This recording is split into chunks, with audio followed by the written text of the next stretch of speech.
관계로 성가대 찬양은 없습니다.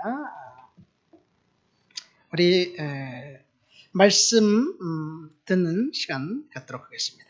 설교 다 자리에 앉으셨죠? 아까 제가 자리에 앉으라는 말을 안 했는데 계속 속이지 마세요. 앉으시기 바랍니다. 오늘 말씀의 제목은 기도로 위기를 극복하자라는 말씀입니다. 코로나 바이러스가 아직 전 세계 유행 단계인 팬데믹까지는 아니지만 우리나라에서 지금 심각한 유행 단계로 번졌어요. 그렇죠? 앞으로 2주간을 고비로 확진자가 더 늘어날 것 같지만 얼마나 더 진행될지 우리는 잘 몰라요. 그래서 하나님 앞에 기도해야 될 줄을 믿습니다. 오늘 아침에 일어나 보니까 3,000명이 넘었고 3,150명이 됐대요. 오늘 아침에 또 몇 명이 늘어날지 모르겠어요. 한마디로 말해서 지금은 재앙 그리고 공포 그 자체입니다. 우리가 위기를 이 기도로 극복해야 될 줄을 믿습니다. 기도하는 사람에게는 위기지만 그 위기가 재앙이지만 우리 기도하는 저와 여러분들에게는 위기가 축복의 시발점이 된다는 사실도 또한 성경의 약속입니다. 우리는 재앙을 기도로 슬기롭게 극복해야 될 줄을 믿습니다. 이 기도로 재앙을 슬기롭게 극복했던 사람의 이야기가 오늘 본문의 핵심입니다. 여러분, 본문을 다루기에 앞서서 오늘 우리 유행하는 바이러스가 성경에도 있을까요? 성경에도 바이러스가 있을까? 사실 성경이 쓰여진 그 히브리어나 헬라어, 아람어 그때 고대 근동 언어에 바이러스라는 단어는 없습니다. 사실 바이러스라는 단어가 생긴 거는 현미경의 발견과 더불어 바이러스라는 단어가 생겼습니다. 그러니까 성경에는 바이러스라는 단어가 없습니다. 아마도 오늘날 바이러스와 유사한 단어를 찾아본다면 전염병이라는 단어 혹은 역병이라는 단어가 아닐까 생각됩니다. 성경에 전염병이라는 단어가 나온 구절은 대략 3군데 정도 있습니다. 물론 메뚜기 황충의 그 재앙은 이야기가 나오지만 다른 데 나오지만 전염병이라는 단어는 3군데예요. 그 첫 번째가 사무엘하 24장입니다. 우리 사무엘하 24장 말씀 우리 한번 읽어볼까요? 사무엘하 24장 1절 말씀 보면 다 같이 한번 읽겠습니다. 여호와께서 다시 이스라엘을 향하여 진노하사 가서 그들을 치시려고 다윗을 격동시키사 가서 이스라엘과 유다의 인구를 조사하라 하신지라. 이 구절에서 알 수 있듯이 다윗이 교만해졌습니다. 그래서 인구를 조사하게 됩니다. 그런데 그 구절에 보면 하나님께서 다윗을 격동시켰다라는 단어가 나옵니다. 그래서 이스라엘을 향해서 진노하셨습니다. 다윗을 격동시키셨고 이스라엘을 향해서 진노하신 그 사건의 배후에 하나님이 계셨다는 것. 그래서 전염병이 그 땅에 왔지만 이 재난은 나중에 축복으로 바뀝니다. 다윗이 인구조사를 명령하면서 그의 군대 장관 요압에게 명령을 합니다. 근데 요압은 영 탐탁치가 않았습니다. 처음에는 반대했어요. 근데 왕의 지엄한 명령을 따를 수밖에 없었습니다. 그리고 다윗은 명령해놓고 그저씨 후회합니다. 왜 그래요? 자신이 하나님 앞에 범죄했다는 사실을 알았기 때문에 그렇습니다. 다윗은 자책하면서 후회합니다. 그리고 회개합니다. 그러나 후회하고 회개하기에는 이미 늦었습니다. 왜요? 죄를 이미 졌기 때문에 그래요. 그래서 하나님께서 갓이라는 선지자를 다윗에게 보냅니다. 그리고 죄를 책망하고 그리고 회개를 촉구합니다. 그런데 회개한 다윗에게 죄의 대가를 받아야만 됐습니다. 죄의 대가는 세 가지였습니다. 먼저 7년 기근이나 석 달 적군에게 패해서 도망다니거나 마지막으로 3일간 전염병이 일어나는 것이었어요. 그 중에 하나를 선택하라는 얘기예요. 근데 다윗은 하나님의 긍휼에 기대어서 하나님의 손에 빠지기를 원한다고 하면서 전염병 처벌을 받겠다고 요청합니다. 이유는 하나님 앞에 철저하게 회개하면서 하나님 고쳐달라고 이제 하나님 앞에 긍휼을 구한 거예요. 결국 다윗의 죄는 이스라엘 전역에 전염병으로 임했습니다. 이 재앙이 하루 만에 7만 명이나 되는 사람들이 죽었습니다. 이 상황 속에서 다윗은 철저히 회개합니다.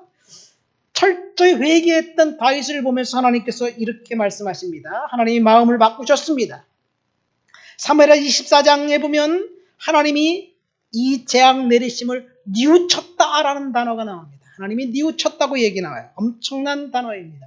하나님께서 스스로 이스라엘 백성들에게 긍휼히 여기셨다는 이야기예요. 이것이 성경에 나와 있는 전염병에 관한 첫 번째 이야기입니다. 두 번째 전염병에 관한 이야기는 시편 19편에 나와 있습니다. 시편 19편에 보면 시편 91편입니다. 코로나19, 19의 반대 90일이에요. 그러니까 시편 91편을 잘 기억해 보세요. 시편 91편에 보면 1절부터 4절 상반절까지 이런 내용이 나와 있습니다. 우리 다 같이 시편 91편 다 같이 읽도록 하겠습니다. 지존자의 은밀한 곳에 거주하며 전능자의 그늘 아래 사는 자여, 나는 여호와를 향하여 말하기를 그는 나의 피난처요 나의 요새요 내가 의뢰하는 하나님이라 하리니, 이는 그가 너를 새 사냥꾼의 올무에서와 심한 전염병에서 건지실 것이미로다. 그가 너를 그의 깃으로 덮으시리니 내가 그의 날개 아래에 피하리로다.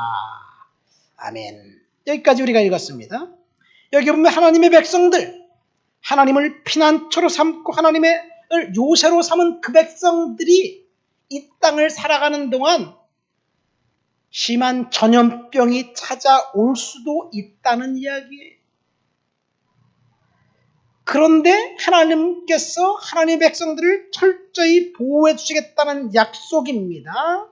오늘 우리가 겪고 있는 이 바이러스의 공포, 내가 잘못하지 않았는데 찾아왔어요. 어쨌든 이유인지 잘 모르겠습니다. 그러나 하나님께서 저와 여러분들을 고쳐주시고 보호해 주시겠다는 약속이에요. 저는 그래서 요즘 시편 91편 1절부터 4절까지 암송하면서 하나님 앞에 성도들 한 사람 한 사람을 위해서 이 말씀을 의지해서 기도합니다. 처음에 이 말씀 암송하기가 너무 힘들어서 제가 크게 성경 구절을 써놨어요. 그리고 프린트를 해서 하나는 강대상, 하나는 자동차, 하나는 우리 집, 그리고 하나는 내 가까운 곳에 놓고 시간이 날 때마다 기도합니다. 보여드릴까요? 요거예요. 시편 91편 1절부터 4절 말씀, 그 말씀을 가지고 여러분을 위해서 기도합니다. 하나님께서 저와 여러분들을 하나님의 날개와 하나님의 그늘 아래 덮어주시고 보호해 주실 줄을 믿습니다. 이 위기와 공포에서 하나님이 고쳐주신다는, 보호해 주신다는 약속의 말씀이에요. 그리고 마지막 세 번째는 저와 여러분들이 읽은 오늘 본문 말씀입니다. 전염병에 관한 본문 말씀은 전염병에 걸린 상태에서 하나님께서 보호해 주시겠다는 것이 아니라 앞으로 경험하게 될 어려움과 위기와 역경 가운데 하나님께서 지켜주시겠다는 언약입니다. 재난과 슬픔, 공포스러운 상황이 닥쳤을 때 하나님 앞에 회개하고 기도하면 하나님이 보호해 주신다는 약속입니다. 오늘 읽은 본문은 솔로몬이 성전 완공을 끝난 후 성전 낙성식 때 하나님 앞에 했던 기도의 내용입니다. 이 솔로몬의 파워풀한 낙성식 기도는 한마디로 말해서 대언의 기도였습니다. 예언의 기도였습니다. 솔로몬이 뭐라고 기도했는지 역대하 6장에 보면 나와 있습니다. 우리 다 같이 6장 20절, 21절 말씀을 다 같이 읽도록 하겠습니다. 다 같이 읽습니다. 주께서 전에 말씀하시기를 내 이름을 거기에 두리라 하신 곳, 이 성전을 향하여 주의 눈이 주야로 보시오며 종이 이곳을 향하여 비는 기도를 들으시옵소서.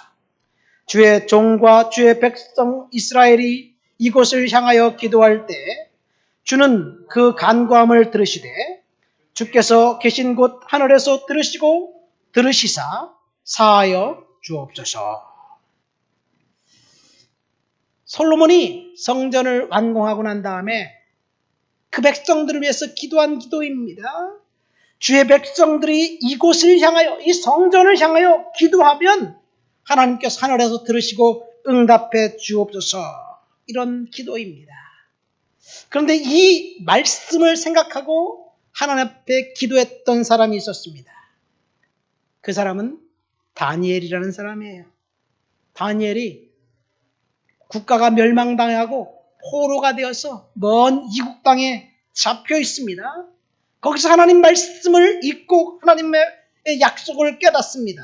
그래서 다니엘은 이 솔로몬의 대언 기도, 그 기도를 문자 그대로 정말 신실하게 믿고 기도합니다. 이방 땅에서 포로가 된 지 70년이 되면 하나님이 이제 회복시켜 주시겠다는 언약의 말씀을 붙들고 다니엘이 이 솔로몬의 낙성식 기도를 영감받아서 예루살렘 쪽을 향한 창문을 열어놓고 하루에 3번씩 기도합니다. 그래서 다니엘이 기도하자 하나님이 역사를 바꾸신 거예요. 페르시아와 걸프만 지역의 역사가 출렁거리기 시작합니다. 하나님께서 다니엘의 기도를 응답하셨고 이스라엘 백성들은 결국 회복시켜 주셨고 그리고 포로에서 돌아가게 하셨습니다. 그뿐이 아닙니다. 솔로몬의 성전 낙성식 또 다른 기도에 응답, 그 감동을 받고 하나님 앞에 기도한 사람이 있습니다. 그 사람은 이스라엘 왕 중에 한 사람입니다. 우리 다 같이 역대하 6장 24절, 25절 말씀을 읽어보시겠습니다. 만일 주의 백성 이스라엘이 주께 범죄하여 적국 앞에 패하게 되므로 주의 이름을 인정하고 주께로 돌아와서 이 성전에서 주께 빌며 간구하거든 주는 하늘에서 들으시고 주의 백성 이스라엘의 죄를 사하시고 그들과 그들의 조상들에게 주신 땅으로 돌아오게 하옵소서. 아멘. 이 말씀에 보면 전쟁이 일어나서 적국에 패하게 될 때 성전에 찾아와서 성전에서 기도하면 하나님이 응답해 주시옵소서. 그런 솔로몬이 기도했는데 훗날 히스기야라는 유다의 왕이 전쟁에서 패하게 됩니다. 처음에 히스기야 왕은 전쟁에서 패했을 때 하나님 말씀을 기억하고 이 말씀대로 순종한 게 아니에요. 히스기야는 처음에 외교를 통해서 해결하려고 했습니다. 아수르와의 전쟁에서 실패했고 그래서 여러 상업을 빼앗겼습니다. 그래서 아수르 왕에게 막대한 전쟁 배상금을 물어주었습니다. 그럼에도 불구하고 아수르 왕은 또다시 쳐들어온 거예요. 이번에는 유다를 조롱하는 편지를 보냈습니다.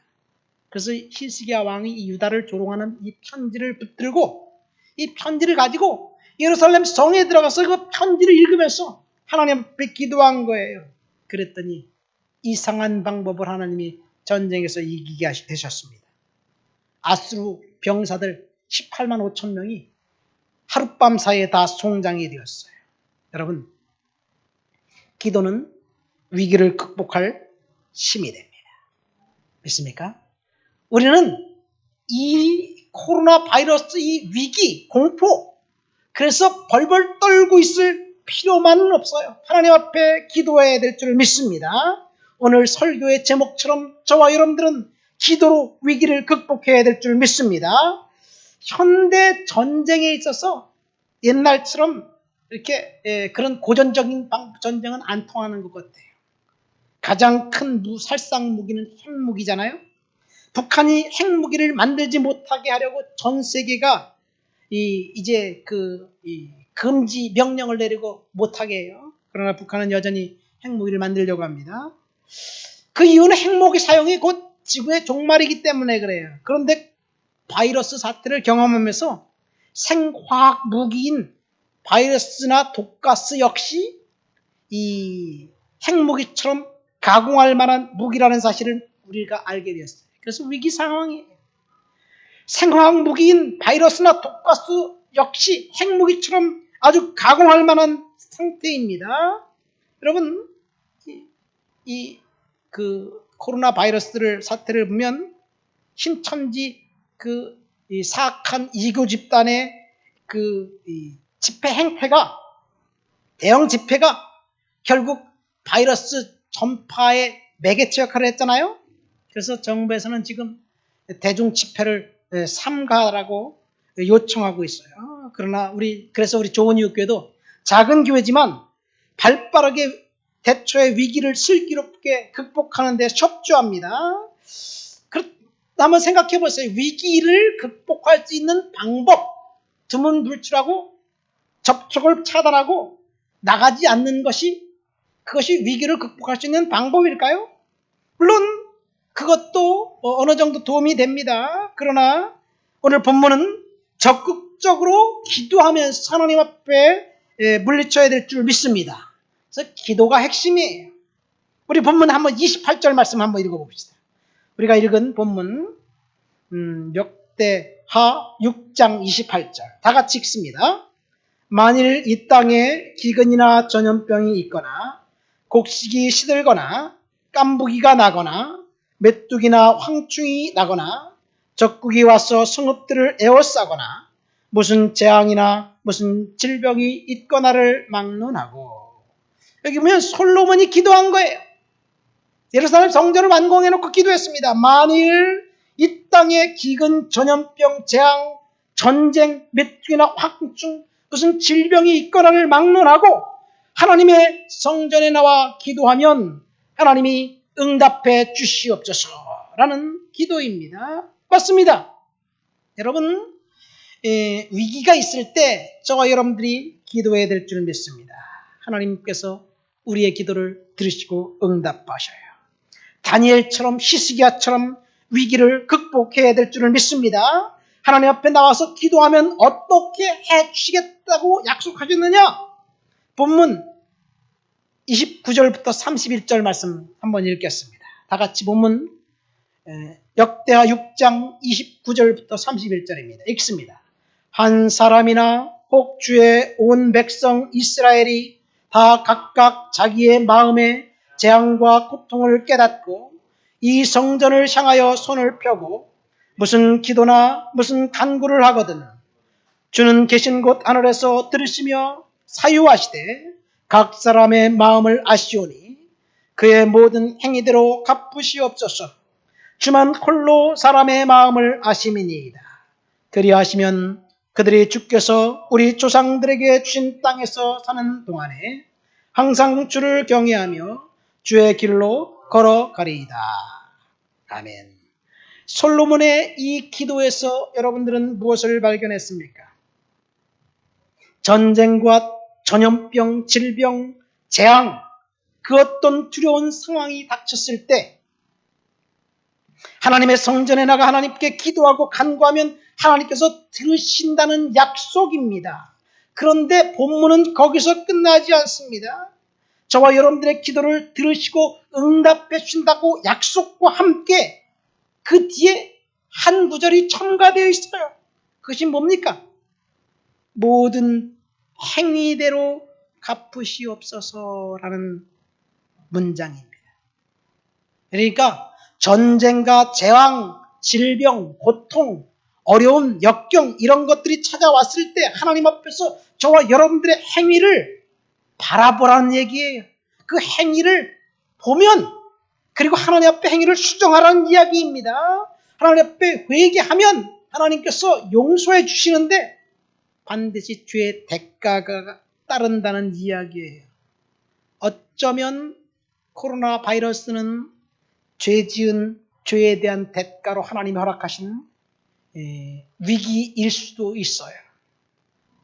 물론 그것이 다다라고 죄 때문에 바이러스가 찾아왔다라고 말할 수는 없어요. 사실은 바이러스는 사실은 불결한 위생 환경에서 생긴 게 맞아요. 그렇죠? 이 옛날에는 전염병, 역병이 생기면 사람들은 신이 진노해서 그랬다고 생각을 했어요. 그래서 신 앞에 기도하면 신이 이 진노를 풀면 그 전염병이 사라진다고 믿었어요. 그러나 오늘날은 그 신이 옛날에 했다고 진노해서 했다고 생각했던 것들이 다 거짓이라는 것이 알았어요. 이 불결한 위생 때문에 그렇습니다. 물론 바이러스는 불결한 위생 때문에 발생한 건 맞습니다. 그러나 그 상황 속에서 하나님께서 저와 여러분들에게 지금 무슨 말씀을 하시느냐? 중요한 것은 우리가 하나님 앞에 하나님 음성 들으면서 회개하고 기도해야 될 줄 믿습니다. 본문을 보십시오. 전염병이나 질병, 전쟁이나 재앙 문제가 인간의 탐욕과 죄로 인한 것이라면 그것이 회개로 끝나지 않는다는 이야기예요. 회개하고 용서받습니다. 그리고 죄에 대한 응당한 대가를 치르고 난 다음에 하나님께서 치유해 주시고 회복해 주시겠다는 말씀입니다. 우리는 죄를 반드시 멀리해야 됩니다. 죄에서 반드시 떠나야 합니다. 물론 이 세상에서 죄 짓지 않고 사는 사람이 어디 있겠어요? 누구나 다 죄를 짓습니다. 그렇지만 죄라고 인식된 그 순간에 우리가 하나님 앞에 회개해야 됩니다. 죄에서 떠나야 됩니다. 그러면 소망이 생기고 새로운 축복의 기회가 생깁니다. 이렇게 솔로몬이 기도했을 때 하나님이 역대하 7장에 가면 하나님께서 다시 솔로몬에게 나타나셔서 응답해 주셨다고 이야기하고 있습니다. 7장 13절 14절 말씀 우리 한번 다 같이 읽어보시도록 하겠습니다. 7장 13절 14절 혹 내가 하늘을 닫고 비를 내리지 아니하거나 혹 메뚜기들에게 토산을 먹게 하거나 혹 전염병이 내 백성 가운데 유행하게 할 때 내 이름으로 일컫는 내 백성이 그들의 악한 길에서 떠나 스스로 낮추고 기도하여 내 얼굴을 찾으면 내가 하늘에서 듣고 그들의 죄를 사하고 그들의 땅을 고칠지라. 여기 보면 하나님이 솔로몬에게 나타나셔서 직접 하신 말씀이에요. 뭐라고 말씀하셨습니까? 내가 듣고 응답해 주시겠다.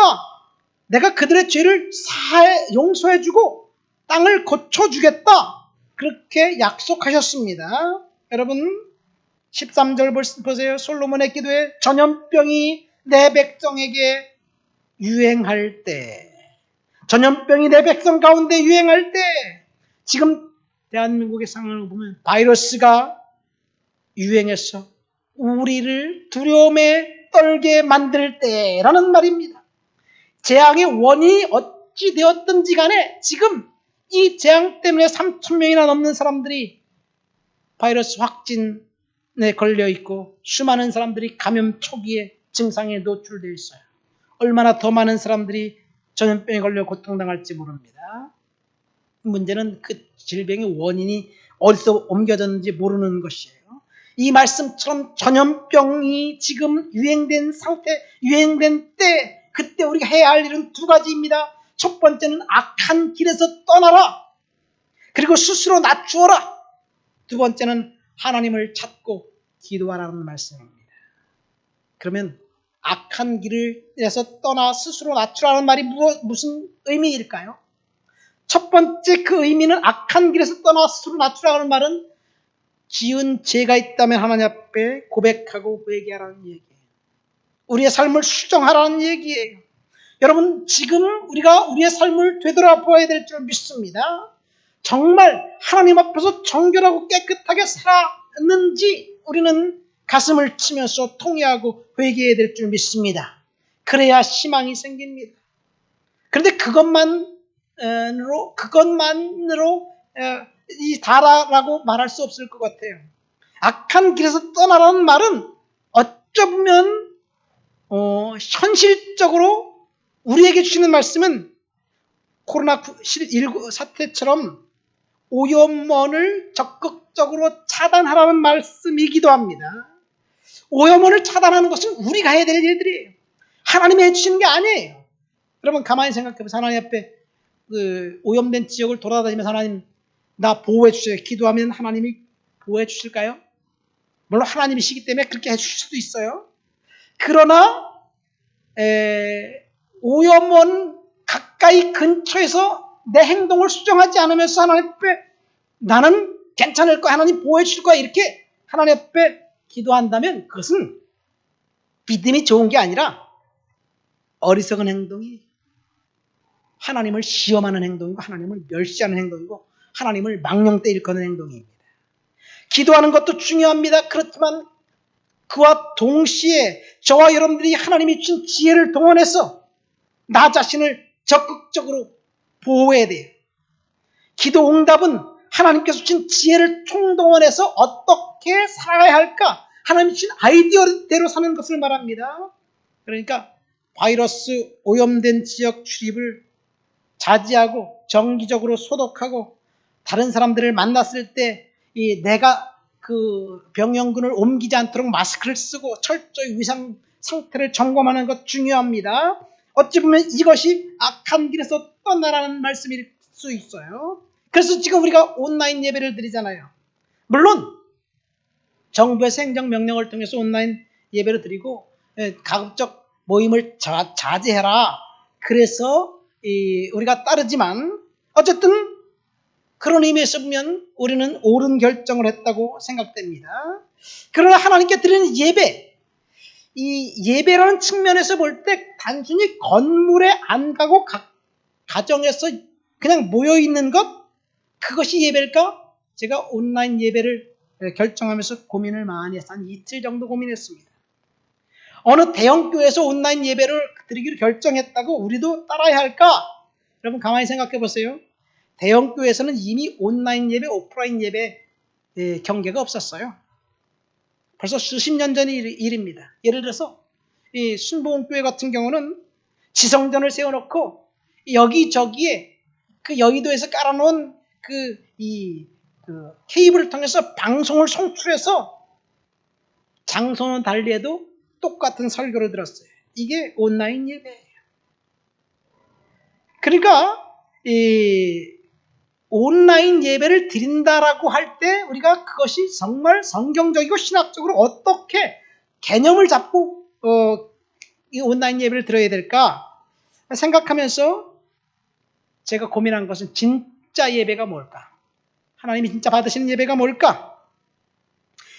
사실은 대형교회에서 온라인 예배라고 드렸던 그것은 하나님 앞에 그 진짜 예배를 드리기 위해서 지역적인 한계, 공간의 한계 등등을 초월해서 하나님 앞에 열정적으로 예배하기 위해서 그렇게 했다면 하나님 앞에 정말로 진정한 예배일 거예요. 그러나 다른 목적이 있다면 그것은 하나님을 위한 예배가 아닙니다. 자, 제가 우리 교회가 고민하면서 온라인 예배를 드리기로 결정한 것, 그러면서 이런 생각을 해봤어요. 정부에서 그 온라인 예배로 드려라 그렇게 얘기하니까 무조건 따라야 되느냐? 공권력에 순종하는 것 성경적입니다. 그러나 가만히 생각해보면 우리 교회 성도들 많지 않기 때문에 온라인 예배 안 드리고 같이 모여서 예배 드려도 뭐 이렇게 위험하지 않을 것이라고 생각했대요. 그러나 어쨌든 지금 결정한 이상 제가 고민한 얘기를 딱 한 가지만 해드릴게요. 예배가 과연 뭘까? 예배가 뭘까? 그래서 지금 왜 우리가 온라인 예배를 드려야 될까? 생각하면서 고민한 내용이에요. 가만히 생각해 보세요. 한국 사람들은 예배하면 딱 머릿속에 떠오르는 것이 설교예요. 설교. 그 교회 왜 갔냐? 설교에 들어간다. 이렇게 생각해요. 다른 나라 성도들도 그렇게 생각할까요? 동양 사람들은 특별히 그렇게 생각을 합니다. 권위에 대한 복종의식이 기본적으로 깔려있기 때문에 그래요. 아마 중국도 그럴 거예요. 그런데 이 어떤 나라의 성도들은 예배하면 설교를 떠오르지 않고 어떤 사람들은 예배하면 찬양을 떠올려요. 찬양. 열정적으로 찬양하는 것을 떠올립니다. 그러니까 한국 사람들은 설교를 들으면 은혜가 되고 마음이 후련하다 그러면 하나님 만난 것 같아. 어떤 사람들은 찬양을 열심히 해서 1시간 동안 정말 손을 들고 껑충충 뛰면서 춤추면서 찬양하면 땀을 쫙 흘리고 난 다음에 정말 하나님 만난 것 같아. 그렇게 생각하는 사람도 있어요. 이 서양 사람들은 대부분 그렇습니다. 또 다른 부류 순봉계통의 사람들은 하나님 앞에 밤새도록 기도해도 열정적인 그렇게 기도하면 하나님 만난 것 같아. 그래서 밤새도록 기도해도 지치지 않습니다. 그러니까 사람들이 생각하는 예배는 각각 다릅니다. 성경은 어떤가요, 그러면? 하나님 앞에 드린다는 것 의미에서 헌금 굉장히 예배의 중요한 부분입니다. 자, 온라인 예배를 이와 같은 요소들을 생각해 볼 때 사실 온라인 예배는 다 포함되어야 된다고 생각해요. 예배 이야기가 나왔으니까 어쩌면 설교보다 더 중요한 것은 찬양이에요. 설교보다 더 중요한 것은 찬양이라고 그런 이유는 그거예요. 여러분 가만히 생각해보세요. 설교는 내가 하나님 앞에 드리는 것입니까? 하나님께 받는 것입니까? 설교는 하나님부터 받는 거예요. 은혜를 받고 축복을 받고 받는 거예요. 찬양은 하나님께 드리는 겁니까? 하나님부터 받는 겁니까? 하나님께 올려드리는 거예요. 헌금은 하나님께 올려드리는 것입니까? 하나님으로부터 받는 겁니까? 하나님께 올려드리는 거예요. 기도는 하나님께 올려드리는 것입니까? 하나님으로부터 받는 것입니까? 올려드리는 것이 하나님께 하나님 영광 드립니다. 하나님 찬양합니다. 하나님 경배합니다. 하나님을 높여드립니다. 이건 올려드린 거예요. 하나님 낫게 해주십시오. 축복해 주십시오. 뭐 해주십시오. 주십시오. 이거는 받는 거예요. 그러니까 기도는 하나님께 받는 것에 포커스가 되어 있어요. 구약 성경의 예배는 번제입니다. 번제는 하나님께 올려드리는 거예요. 동물 한 부분도 빠져 싹 다 태워서 드리는 거예요. 하나님께 올려드리는 거예요. 물론 화목제라는 제사는 하나님 앞에 일부 제물을 태워드리고 일부 제물은 자기가 먹고 일부 제물은 제사장에게 드려요. 그리고 죄를 용서받습니다. 하나님부터 받는 거예요. 그러니까 예배는 사실은 어떻게 보면 찬양이에요. 헌신이에요. 그러니까 1시간 동안 열심히 찬양하고 그리고 축도로 맞춰도 예배는 된 거예요. 온전히 하나님께 바쳐진 예배예요. 그런데 이 보수적인 교회일수록 설교를 강조하는 교회일수록 찬양 시간을 좀 줄이려고 해요. 왜 그러냐면 성도들이 찬양을 열심히 하다가 설교 시간은 좋으니까 설교 시간은 좋으니까 이게 진짜 중요한 설교 시간 좋으니까 찬양을 줄이고 설교에 포커스를 맞춰요. 여러분 설교 시간에 졸면 안 되나요? 예, 한번 여기 온라인에서 한번 이야기해 보세요. 설교 시간에 졸면 안 됩니까? 설교 시간에 졸 수도 있지. 피곤하면 졸려오는데 안 잘 수가 있어요? 목사님이 설교를 졸게 하는데 내가 조는 내 탓인가 목사님 탓인가? 예? 설교 시간에 졸 수 있어요. 괜찮습니다. 설교 시간에 조는 거 문제될 거 없어요. 김상일 목사 설교 시간에 조는 거에 문제될 거 없지. 바울 같은 사람, 바울 사도가 설교하는데 조는 사람이 있었을까요? 없었을까요? 없었다고요? 성경 잘 안 읽었네. 바울이 설교하는데 좋은 사람이 있어요. 해필이면 바울이 2층에 설교를 했거든. 근데 그 좋은 사람이 창문 곁에 앉아있다 졸았어. 근데 그 사람이 2층에 졸다가 하도 깊이 졸다가 떨어졌어. 그래서 죽었어. 세상에 그런 일도 있어요. 얼마나 심각하게 졸았는지 글쎄 졸다가 떨어져 죽었다니까. 근데 우리는 졸아도 그렇게 그 정도 졸진 않잖아요. 여러분 설교 시간에 졸아도 괜찮습니다. 그러니까 정말 하나님 앞에 드려지는 예배, 온라인 예배도 괜찮습니다. 여러분 그래서 우리 당회와 운영위원회에서 결정한 것은 하나님 앞에 온전히 드려지는 온라인 예배를 드리자 이거예요. 장소는 문제될 거 없습니다. 지금 여러분이 가정에서 하나님 앞에 예배 드려도 그것이 하나님께 드려지는 예배가 된다면 온전한 예배, 시공을 초월한 하나님께 드리는 산제사입니다. 본문으로 돌아갑니다. 전염병의 위기가 왔을 때 하나님께서 요구하시는 것은 회개와 기도입니다. 저와 여러분들이 지금 하나님 앞에 가슴을 치면서 회개해야 될 시간이에요. 그러면 하나님께서 죄를 사해 주시고 그 땅을 고쳐주시겠다고 약속하셨습니다. 저는 이 약속, 이 말씀 문자 그대로 믿습니다. 하나님께서 지금 우리들이 회개하면서 기도할 때 하나님께서 이 위기를 극복해 주실 줄을 믿어요. 그래서 지금 모든 교회들이, 대한민국의 모든 교회들이, 많은 교회들이 온라인 예배를 드리면서 물론 모여서 기도하는 그 교회들도 있어요. 그것도 참 좋습니다. 그런데 회개하면서 기도할 때 하나님께서 이 문제를 이기게 해주실 줄 믿습니다. 우리가 기도하면 하나님께서 역사하시는 거예요. 지금 누가 뭐라고 해도 위기입니다. 공포입니다. 이때 우리는 기도해야 될 시간입니다. 말씀을 맺습니다. 코로나 바이러스가 지금 우리나라를 강타했어요. 2주간을 고비로 더 많은 확진자들이 몰려들 수도 있어요. 한마디로 재앙 그 자체, 공포 그 자체입니다. 우리는 위기를 통해서 이 위기 시간에 하나님 앞에 기도로 이겨나가야 될 줄을 믿습니다. 결론으로 이 사무엘하 24장 다윗 시대에 그 전염병이 들어서 하루 만에 7만 명이나 죽었다고 얘기했죠. 그런데 그 사건은 하나님이 축복으로 바꾸셨어요. 다윗이 하나님 앞에 기도하고 전염병이 어떤 한 집 앞에까지 왔습니다.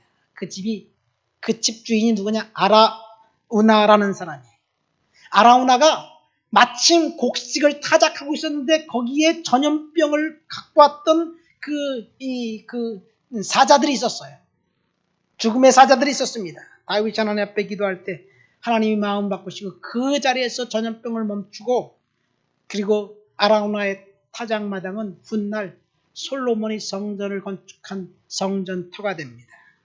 하나님께서 전염병을 통해 위기가 축복으로 바꾸신 거예요. 여러분, 하나님은 위기를 축복으로 바꾸시는 분입니다. 저와 여러분들이 하나님 앞에 기도하고 이 전염병의 위기를 축복으로 바꾸는 그런 역동적인 하나님의 사람들이 되시기를 예수님의 이름으로 축원드립니다. 우리 다 같이 이 말씀을 생각하면서 통성으로 기도합니다. 집에서 여러분들, 가정에서 온라인 예배들을 다 같이 기도합시다. 2가지로 해서 기도했으면 좋겠어요. 첫 번째, 전염병의 위기를 기도로 극복하고 이 위기가 축복이 될 수 있도록 도와주옵시고 대한민국 긍휼히 여겨주옵소서. 다 같이 통성으로 기도합니다. 하나님 아버지 감사합니다. 오늘도 주님 앞에 나와 주를 높여드리고 주를 예배하고 주를 영화롭게 합니다.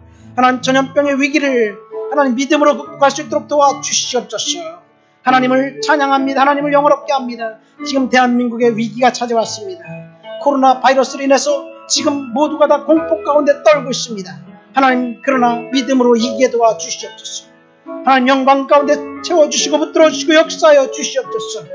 하나님을 높여드리고 하나님을 찬양하고 하나님을 영화롭게 합니다. 주님 영광 받아 주옵소서. 지켜 주옵소서. 역사하여 주옵소서. 주님을 찬양하고 주님을 높여드립니다. 예수님의 이름으로 기도합니다. 아멘. 이 시간 하나님 앞에 헌금 시간입니다. 헌금은 여러분 각자 교회 좋은 이웃교회 은행 계좌로 이체해 주시면 좋을 것 같아요. 헌금 찬양 우리 한번 하시도록 하겠습니다. 찬양합니다.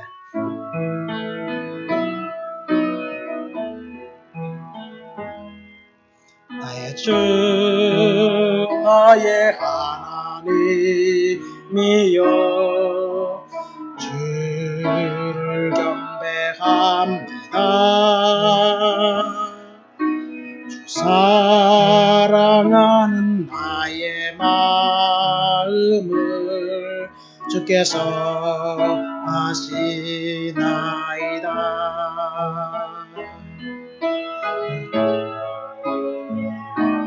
내게 없으며 주께 들을 양 없지만 하나님 형상대로 잘 빚으사 내 영을 되어주소서. 나의 주 나의 하나님이여 주를 경배합니다.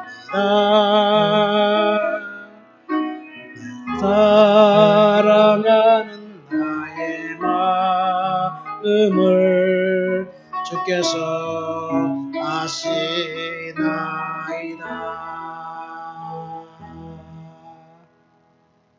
우리 다 같이 봉헌 기도합니다. 만군의 여호와가 이르노라. 너의 온전한 11조를 창고에 들여 나의 집에 양식 있게 하고 그것으로 나를 시험하여 내가 하늘문을 열고 너에게 복을 쌓을 곳이 없도록 붙지 아니하나 보라. 하나님 아버지 감사합니다. 하나님 앞에 예물을 드렸습니다. 이 예물을 주께서 받아 주시옵소서. 우리가 위기 상황 가운데 온라인 예배를 하나님 앞에 드리며 하나님 앞에 예물 역시 온라인으로 드렸습니다. 하나님 주님의 놀라운 은혜가 이 예물 가운데 임하도록 주여 도와주옵시고 역사해 주시옵소서. 예물 드린 손길에 복 주시옵소서. 하나님 권능으로 채워 주옵소서. 성령께서 만져 주옵시고 역사하시고 은혜 허락해 주옵소서. 이 예물이 쓰여질 때 하나님의 영광이 드러나게 도와주옵소서. 특별히 3월부터는 이제 선교단체 한 곳을 더 후원하기 원합니다. 하나님 선교 예물 드린 손길에 복 주시옵소서. 우리 좋은 육교 성도들 가정마다 주님의 놀라운 은혜와 복이 임하도록 도와주옵소서. 슬기롭게 이 위기를 극복할 수 있는 믿음의 성도들 될 수 있도록 도와주옵소서. 예수님의 이름으로 기도합니다. 아멘. 우리 다 같이 일어나셔서 찬송가 635장 주기도문 송 부르시겠습니다.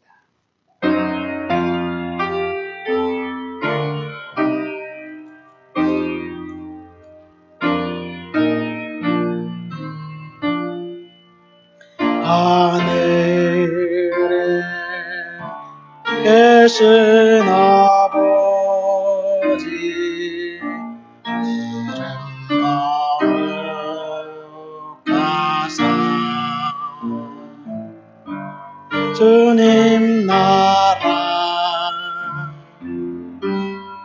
임하시고 뜻이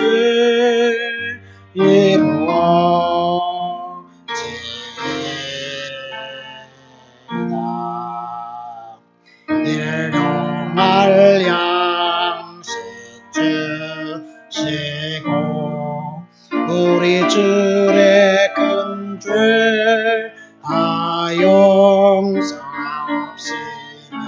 또 시험에 들게 마시고 악에서 구원하소서. 자에게 주의 나라 주의 권세 주의 영광 영원히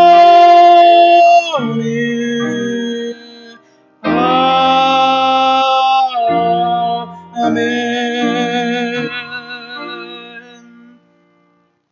이제는 우리 주 예수 그리스도의 은혜와 하나님 아버지의 무한하시고 전하신 사랑과 성령님의 감동으로 충만하시니 하나님 앞에 기도하면서 위기를 축복으로 바꾸길 원하는 사랑하는 성도들 머리머리 위에 저들의 가정과 직장과 사업 위에 그리고 코로나 바이러스로 인해서 공포 가운데 있는 우리 대한민국 위에 지금부터 영원토록 함께 있을지어다. 아멘.